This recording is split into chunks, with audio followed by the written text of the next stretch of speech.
Arab tilida talaffuz qilinishi mumkin bo'lgan har qanday so'z yoki qo'shimcha kalima deb ataladi. Kalimalar uch qismga bo'linadi. Bular fe'l, ism va harf. Fe'l. Fe'l bu mustaqil ma'noga ega bo'lgan va biror zamonni anglatgan kalimadir. Masalan, ketdi, keladi, boryapti kabi ma'no anglatuvchi so'zlar fe'l deb ataladi. Arab tilidagi fe'l o'zbek tilidagi fe'l bilan bir xil. Ism. Ism bu mustaqil ma'noga ega bo'lgan har qanday kalimadir, lekin u zamonni anglatmaydi.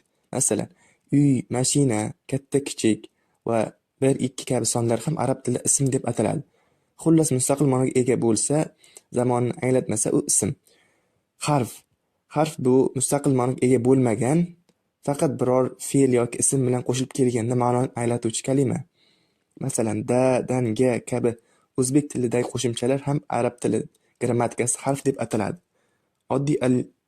Oddiy alifbodagi harflar ham arab tilida harf deb ataladi.